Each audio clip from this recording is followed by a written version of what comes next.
Hey. This is not another crime Do it. Keep doing it. podcast. I'm Sammy Peterson. I'm Georgia Love and I'm a journalist. And I am It's hurting not. my voice. It's kind of funny, Can we start though. again? Go for it. Welcome to Not Another Crime podcast. I'm Georgia Love. I'm Sammy Peterson. I'm a journalist. I am not. I'll tell you who else isn't. The Daily Mail. Hey, beautiful thing to say about the Daily Mail, actually, and very accurate to say about the Daily Mail. Can you describe what happened today? I woke up to a message from my dad Yeah. saying a Daily Mail, and he wrote, quote unquote, reporter. Yeah, Just which they are. showed up to my office asking about rumours they'd heard that we were estranged. Yeah. And saying she's going to be writing a story about Nice it. for him to hear that from them as well. Yeah, You're like, exactly. oh, thanks for letting me know. He's like, oh, okay, I'll just call her and check guess if I've missed something. Call her and let me know if we're estranged, Dad. But it's something I didn't expect to come from 2025. Yeah. Which has been everything so far. Yeah. But Bailey Smith's mum messaged me on Instagram What? and said they follow my son Bailey Smith all the time as well. Did she say Bailey Smith? Yes. Oh, wait, otherwise you wouldn't really know who she was. Yes. My son Bailey. Isn't that My son fantastic? Bailey Smith. Yeah, I think she's quite proud of her boy. Of course, Bailey Smith. He plays for the Geelong Cats. Ah, the Cats. That's so funny to call Which him is Bailey obviously Smith. Paudrey's team. Yeah, of course.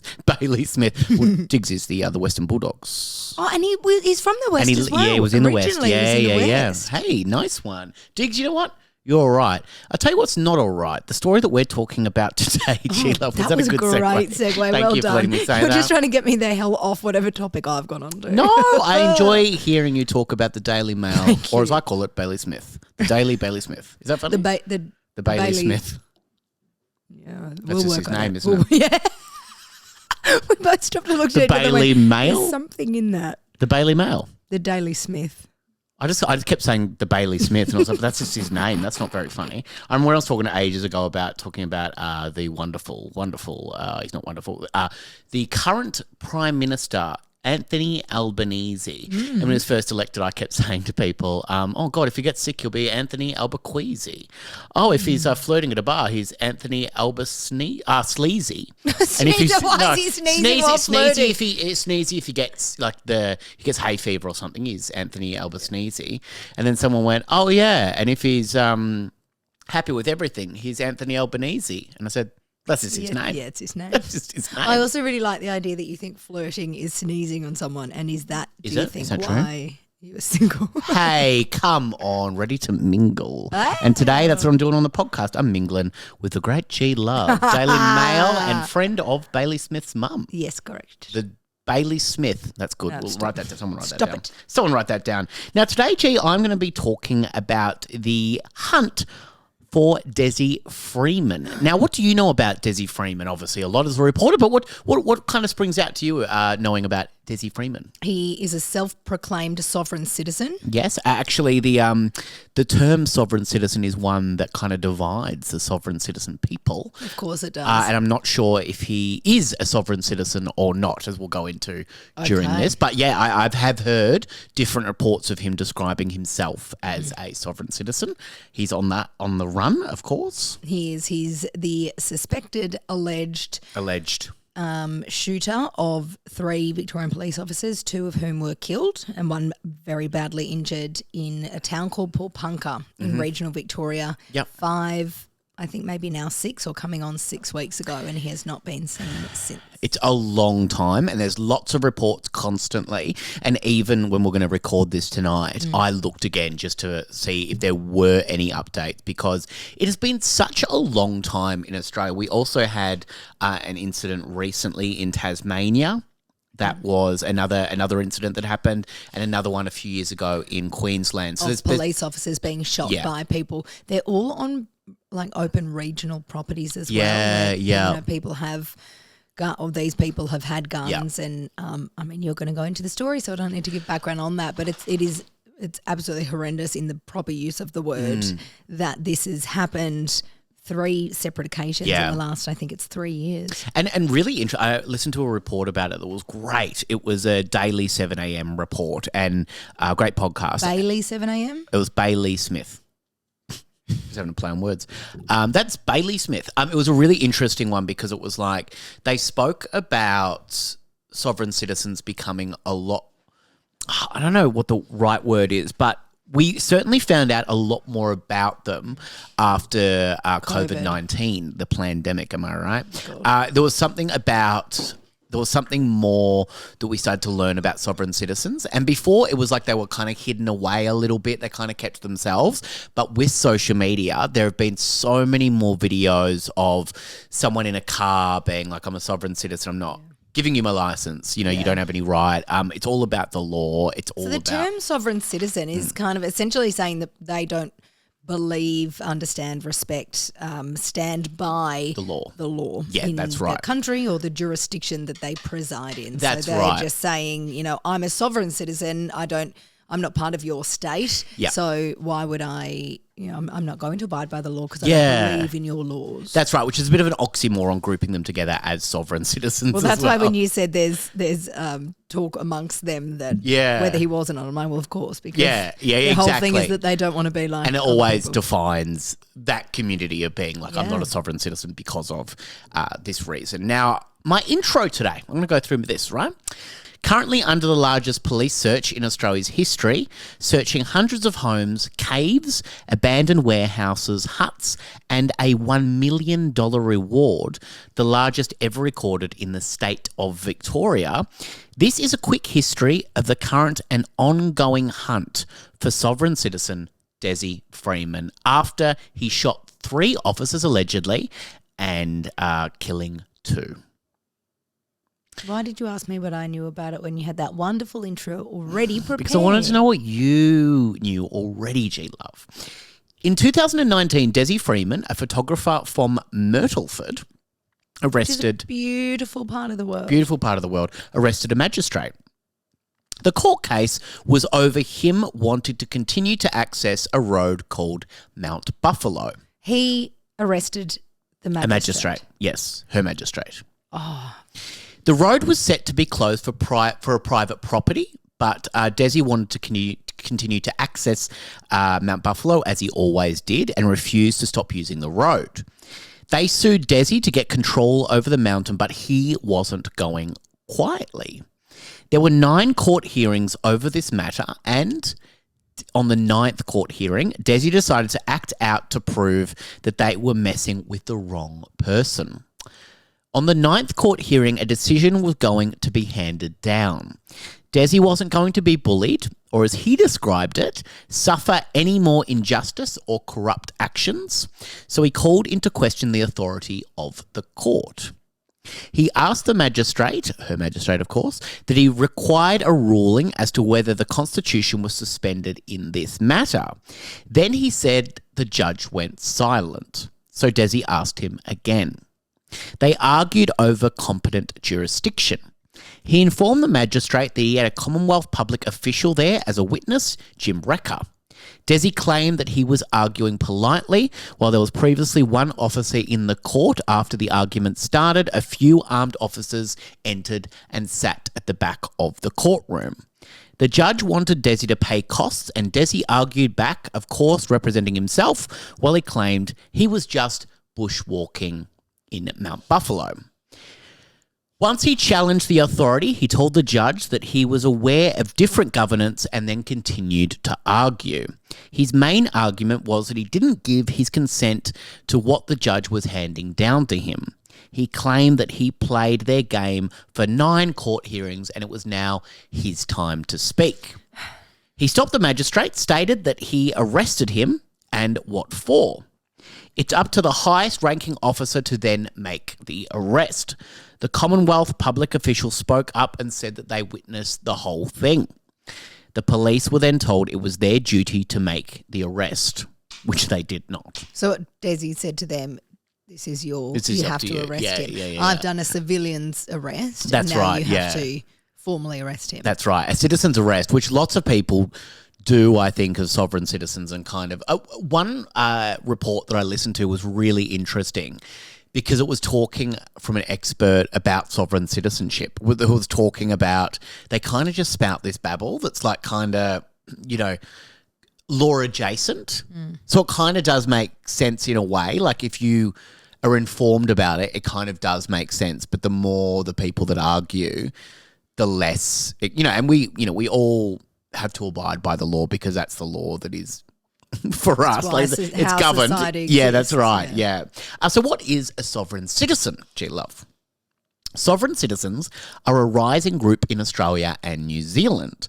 A sovereign citizen is quite complex. Is that only in Australian and New No, Zealand? but I'm just saying Oh, they're locally. rising here. Yeah, they're Okay. rising here. What? Yeah. In the 60s and 70s in the US of A, there was an alternative counterculture of militia and patriot movements. This was kind of to the free love and rock and roll lifestyle. You had the anti-tax protesters, and that sheriffs were the highest form of authority. That local government and local council were actually the highest form, and they didn't believe in federal government at all. I love that the sheriffs were like, we love this. We are the highest form. Yeah, they would like it. Because of this, there are actually several forms of sovereign citizens. Many refute the term entirely. Sovereign citizen is a bit of an oxymoron in itself. There were also broader I'm never getting this word right. There were also broader ideological movements in the US. They became an anti-government and extremist movement. People lived off the land, and this eventually spread to Australia.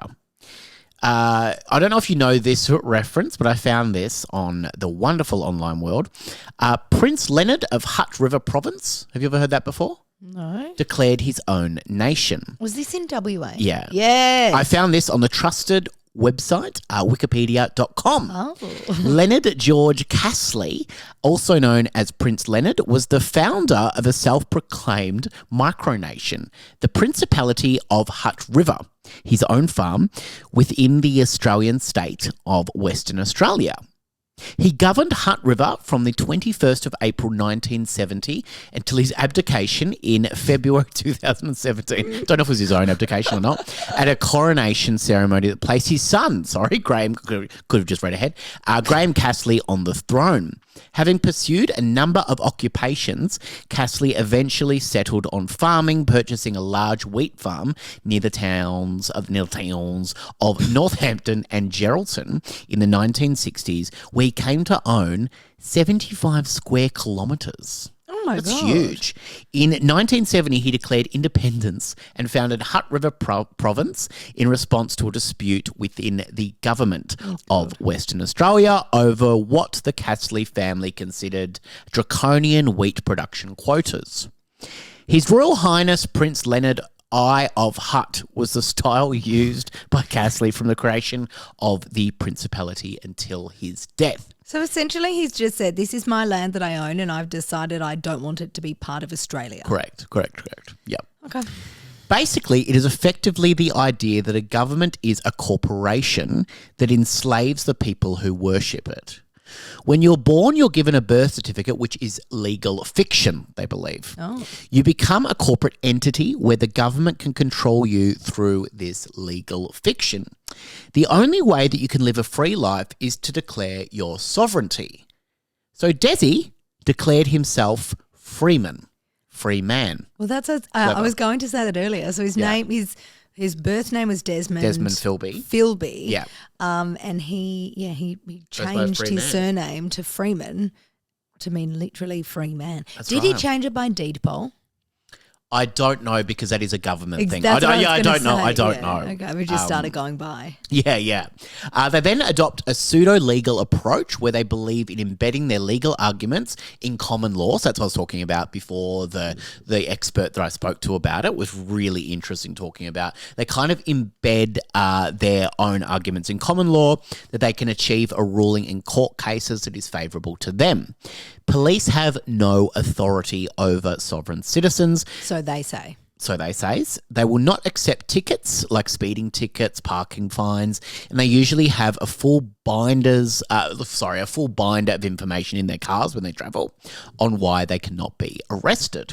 So you often see, someone in a car that will not get out of the car, and the police, I've seen a few instances where police smash windows and everything, and it is such a big thing. I've seen it. It's always kind of rural areas where it seems to be happening. There was a terrible tragedy in Queensland in the last few years, then recently Tasmania, and now with Dezi Freeman in how do you say the name? Paulpunka. Paulpunka.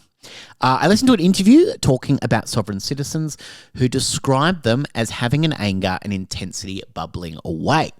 You only have to strike a match near them and they will explode, which is exactly what seemed to allegedly happen with Dezi Freeman. In Australia alone, there are over 2,500 people who identify as sovereign citizens. So it's quite high, and they do believe that the number is a lot higher than that. That's what I was going to say. It would be hard to judge what the number is because they don't report to authorities. And a lot of them don't even call themselves sovereign citizens, Dezi was born, Desmond Philby. He left school at 13 years old. He grew up in eastern Melbourne before moving to Wodonga in 1977. He is married with 3 children, one of which is 19 and one under the age of 10. That's kind of all we know about his kids. Dezi is now 56 years old and he was known to police, allegedly linked to child abuse of some nature. We don't really know the full extent of that, but that is something that they went to actually make the arrest. That's why the police were there that day. That's they had a right. warrant to serve him on historic child abuse allegations. That's right, and that's why 10 police rocked up. So he's obviously had problems with police before and felt as though this was kind of all planned in a way. He kind of felt that was all planned and also like, I don't know, like it kind of felt like, allegedly, if the police had come back again, he had kind of a plan to get away. Okay. Yeah. It felt like he was waiting for the next time police came to his property. Also, to be able to go missing for that long, he had to have had something planned, whether that was in place to hide, like an area that he could hide, where he would have enough food and water to last, or to just have some place to go where it could be in hiding. He had been arrested before. A few experts I listened to have said that after public humiliation of being arrested, he had a growing hatred of the law and police. It was all simmering away and he was waiting for them to approach. August 26, 2025, 10 police officers arrived at his property in relation to sex offences. Allegations. At this point, Dezi was living in a bus with his wife, Amalia. At the time, 10 police officers turned up to arrest him.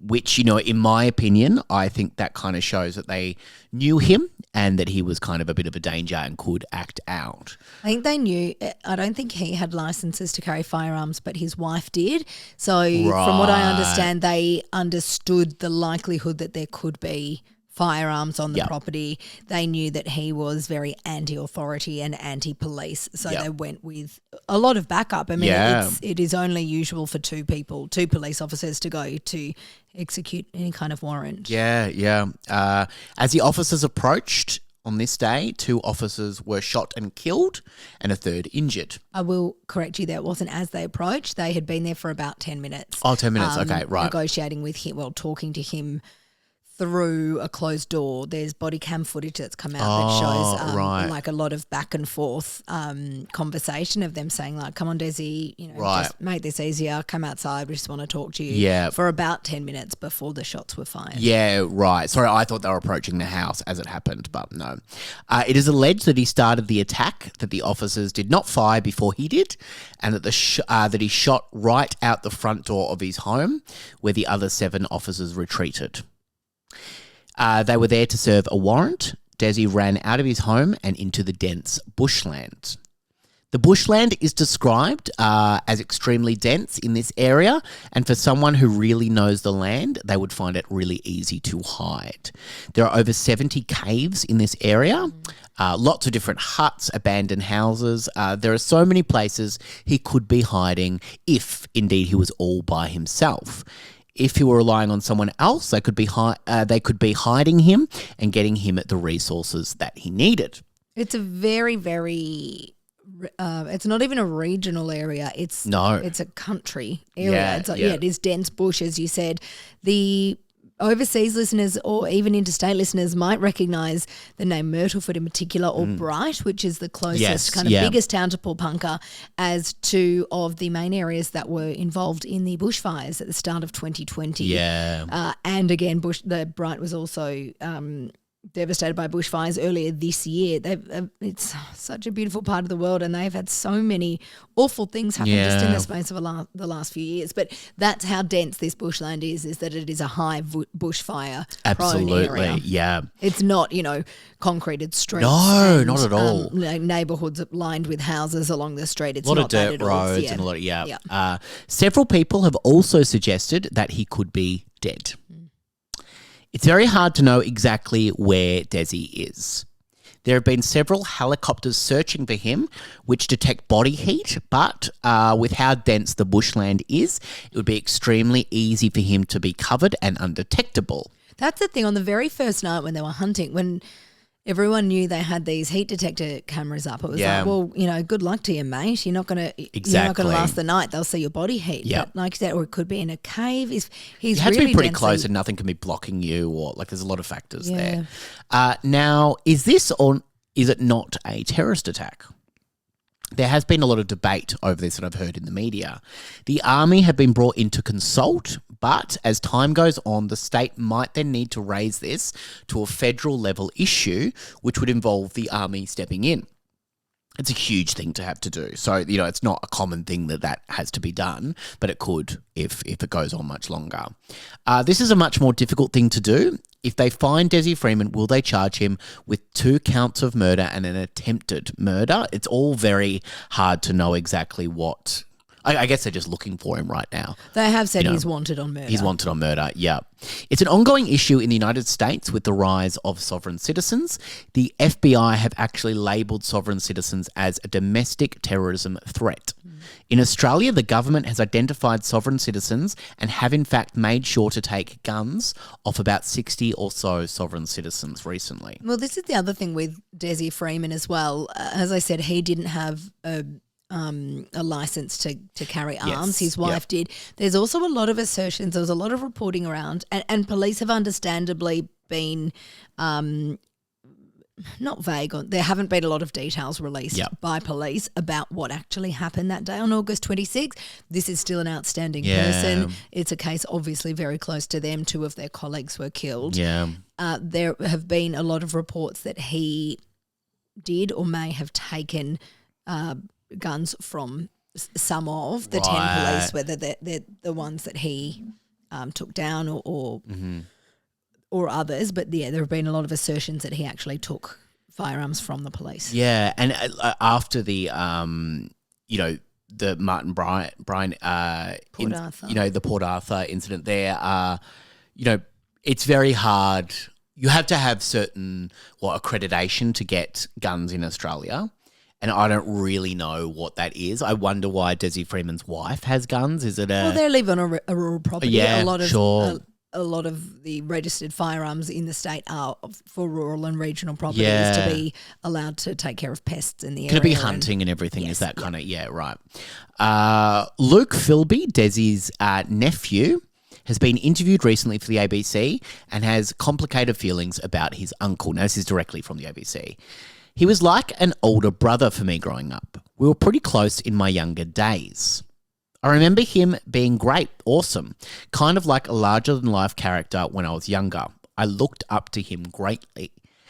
And he grew older. As he grew older, he started to see a very different side of his uncle. I can't explain it, and he never liked healthcare professionals to ever get a proper diagnosis or help with it. I could see that he was aware of it and tried his best at a younger age to manage his anger. He was right into karate and stuff, and I think that was kind of an outlet to try and contain his anger. But he could never contain it. He always failed. Earlier in his life, his uncle went by the name Desmond Philby before he changed his name to Freeman after falling out with his family, which we do not have much information on. He changed his name then to start a new life. I guess he felt that the family abandoned him. The family did him wrong. Luke, who has been estranged from his uncle since 2018, said that he and his family have been left devastated by the events that have allegedly transpired recently. Well, the events did transpire. It's alleged that he was involved. Well, this is directly from the ABC. Okay. You need I'll to have a take it go up at with the them. Yeah. I've had a go at Daily Mail. Daily I'm Mail. taking it to the Bailey ABC Smith, now. Whatever. Such a big impact that my uncle did, destroying these families. There's the allegations. Friends, even his own family. Mr. Freeman is accused of the shooting murders of 2 Victoria police officers at a rural property in the state's Alpine region. Vadim Devatota.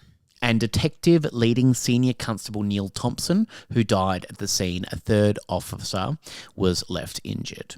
It was really hard for my mum, he said. It's her brother. It's really upsetting. She was crying. She was shocked. She's the one that gave me the terrible news. To date, there have been no confirmed sightings and no reported breakthroughs in the case. Victoria Police say it is that they are using every available resource to find Dezi Freeman, including a $1 million reward, which has already been mentioned, for further information and leads to his capture. In the days following the shooting, Victoria Police deployed almost 500 officers to the high country. A month on, there are now more than 200 officers in this region. Yeah, they had to scale back the search because of the resources that were being put into it. Yep. And when that headline came out, there was a lot of anger about that, saying we can't scale these back. Scaled back means there is still a very strong and very Actively active looking. hunt going on. This scale back in terms of the resources being put into it, also for the police officers' own health and safety. Yeah. It's a 24-hour-a-day job, obviously. They had to scale back the number of resources being put into it because they couldn't keep putting people through this. They had to be able to, kind of filter through the officers who are out there. They've got these specialist teams, these highly specialised units and tactical response units searching there. There are a finite number of them in the state. They have to be able to give them breaks and rest. So they've scaled back the number of officers that are there, but it is still a very active, it's very, huge. very It's intense enormous. search. Yeah. Luke Philby believes his uncle may have actually taken his own life. That's a report that recently came out. Police have publicly stated they are keeping all options open in the investigation and consider Dezi Freeman armed and dangerous. This is from Luke. He wouldn't want the satisfaction of the government taking his life for the government to take his life. That's what he said. That was his... so I think that was probably my reading of that. Okay, he wouldn't want the satisfaction of the government taking his life for the government to take his life. Was it better my second read on that? I don't know. Okay, whatever. It's an ongoing manhunt where we are yet to hear an update as of the 8th of October 2025 when this episode is being recorded. We will have to do another episode when we know more, but it is certainly something that has captured Australia, and it is just, I don't know, I just find it wild that he's out there. That, G, is a brief overview of the manhunt of Dezi Freeman. More to come. Yeah, well, hopefully there's more to come. It's unbelievable. It is so horrible for everybody involved, for all of the police who have been searching, for everyone who knew the 2 officers involved, families, for the families of them, for everyone who knows Dezi Freeman, everyone possibly involved at all. This ongoing non-knowledge of what has happened, what is happening. My personal take on it is I keep thinking if he was dead, they've got cadaver dogs on the scene as well. Yes, You would hope or think they would have been able to sniff out a body by now. Yeah, sure. That said, we're talking about hundreds and hundreds of kilometres. And 70 caves. Like, there are so many spots that Dezi could be hiding. Yeah. Like, and I think the fact of, that I mentioned earlier is, if this was planned, if this was a planned thing, then obviously the resources, if he is by himself, that is huge. Well, that's something they've said from quite early on. If he is alive, they don't believe at all that he's on his own. No. There have been multiple nights of, temperatures of 0 degrees that he's been out there in, food and resources for him to be able to stay alive on his own that long. There've been a lot of doors knocked on. There have been police have stormed properties. Just last week, or maybe even earlier this week, there was a targeted operation. They were calling it in I'm sorry, I'm blanking on the name of the town it was, but 120 Ks from Paulpunka. They descended there in a targeted operation and took somebody into custody, or took them in for questioning. Nothing came from that, but there must have been some evidence or something they had to think that someone there may have something to do with it, or may know where he is or something. Nothing came from that, unfortunately, but there are so many different avenues that this could go down, that the police are trying to go down to find out what has happened to him or how. Another thing about, the cadaver dogs not being able to sniff him out if he has died is, as you say, if there were plans, or even, not plans for this to happen, but could he have, set up a plan for if he ever had to escape or run away? This is what he would do. Yeah. Who knows if there's some way of concealing your smell, and that he may have had in place, something like that, so that the dogs can't sniff him out. If he's he knows the land very, very well, he could have gone undercover for days or weeks and be in a different state. He could be absolutely anywhere, which is so terrifying for the people tasked with finding him, and for the people in that town and around the town and anywhere, not knowing if an armed and dangerous man is out there and is near them, is on their property. Yeah, and also, obviously they were on high alert for a while, but it's like, now? Like, how long are you going to be on high alert for from someone if you don't even know if they're around or not? I just found it fascinating, and I thought it was a really interesting thing to talk about this week, as there has really been no more information, but there has been a few new reports, and it is interesting when more information comes through, because all they're kind of revealing now is old footage of him, and there's lots of different old footage. There's, I listened to quite a few interviews with him. Oh, wow. Which was interesting. There was that's kind of how I got the magistrate story, and that was on a current affair, wasn't it, years ago? It was actually a podcast. Yeah, it was actually a podcast where another sovereign citizen interviewed him. And I'll tell you what, it wasn't easy listening. But I did listen to quite a few different podcast with him, and it was interesting just to hear his voice and just be like, because also we don't really know the background of him. No, and also there was something with the wife as well. It took her 24 hours to present to police after the shooting at Paulpunka. Oh, wow, okay. And that she came out and she said, I'm so devastated and sorry for the loss of these two police officers, and, I have had nothing to do with this, and I'm sorry for what has happened. Police quite clearly said, yes, she is speaking to police, but that doesn't mean she is cooperating with police. Sure, okay. So whatever that means from them, it took her a long time to come to them, and they seemed quite unhappy about that. Yeah. Well, no, I just thought for, our listeners, it's something in Australia that is so big, and I think, just us talking about it is just this case. It's just like, we need to talk about it to kind of be like, this is a story that's ongoing and it's happening. And for international listeners, we have a manhunt for someone that, who identifies himself in several reports as a sovereign citizen. There have been other incidences like this, and it's scary. And I think it's really interesting to talk about it and kind of just be like, it's ongoing. This is not a solved thing. And also interesting, I found it interesting just to research a little bit more about him this week, because I didn't know, apart from the name and that he identified as a sovereign citizen, I didn't really know a whole lot about him. And the fact that he's a photographer, there's little known about his kid. It is just an interesting life, and I would like to kind of just talk about it as it goes on. Yeah, and I want to finish as well by talking about Constable Vadim Devat-Hotar was a young constable who was working in the St Kilda police region. Yep. He had actually been tasked to Paulpunka, to that region, for a short amount of time. He was obviously sent out there that day. That wasn't his usual station. His parents live in Belgium, and they came over for his funeral. It was a state funeral with full police honours for both of the officers who were killed.